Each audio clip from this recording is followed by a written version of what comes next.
this could be dangerous. I didn't for one second think you could be electrocuted.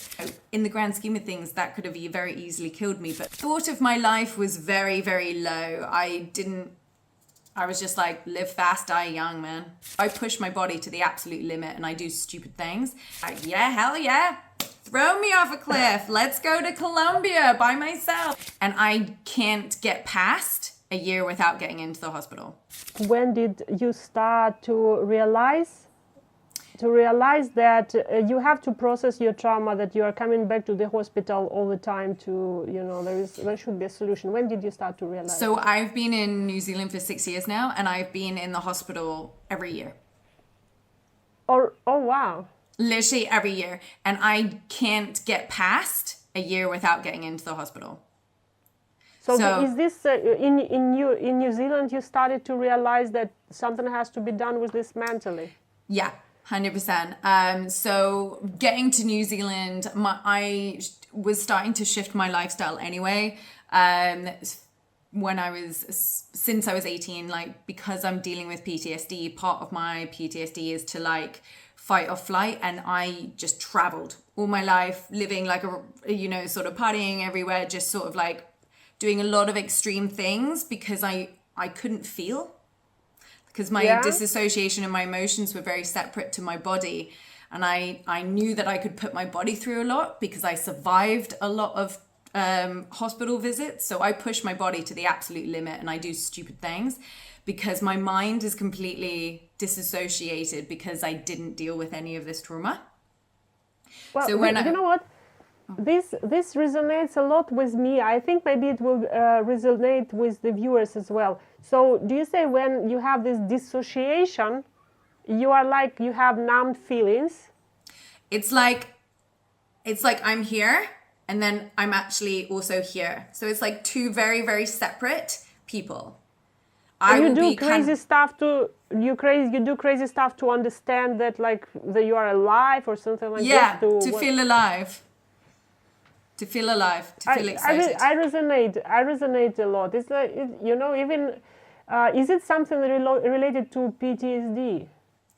It's something related to PTSD, and it's also just related to the trauma. So when I was a kid, I learned very early on to bury my feelings and everything like that. And because the trauma switches your brain, so you are constantly in fight or flight. So it's just like, you basically go deep inside yourself to protect yourself. And it just means that my ability to feel is very it takes me a long time to feel anything.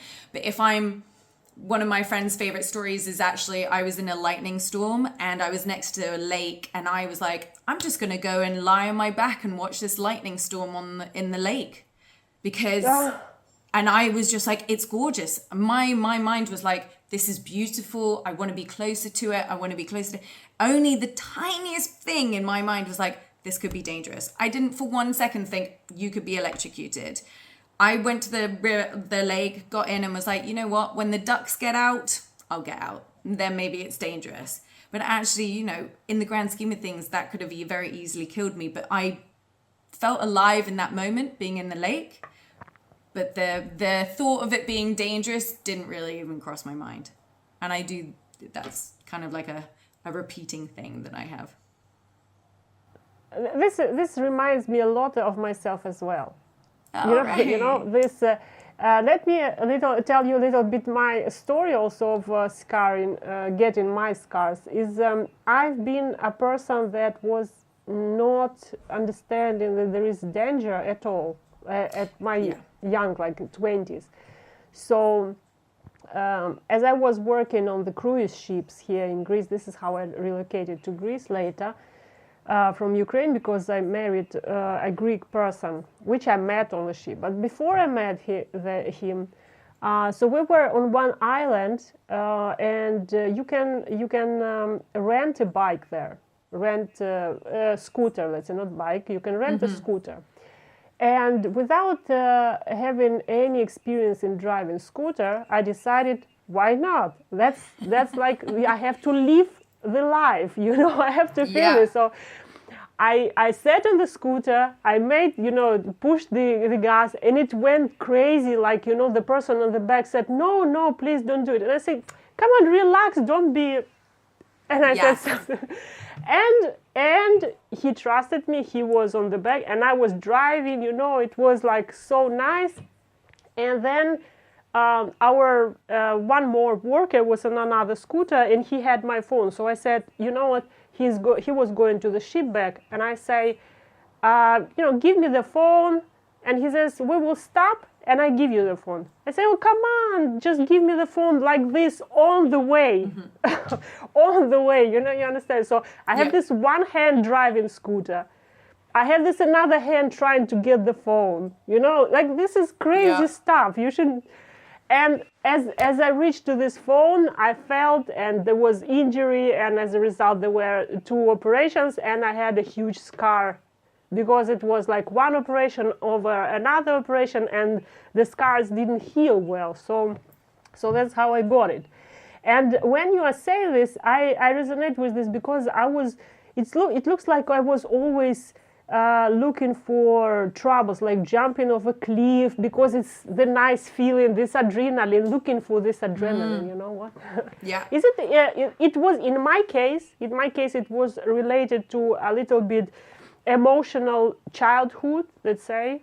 Yeah. So, I don't know.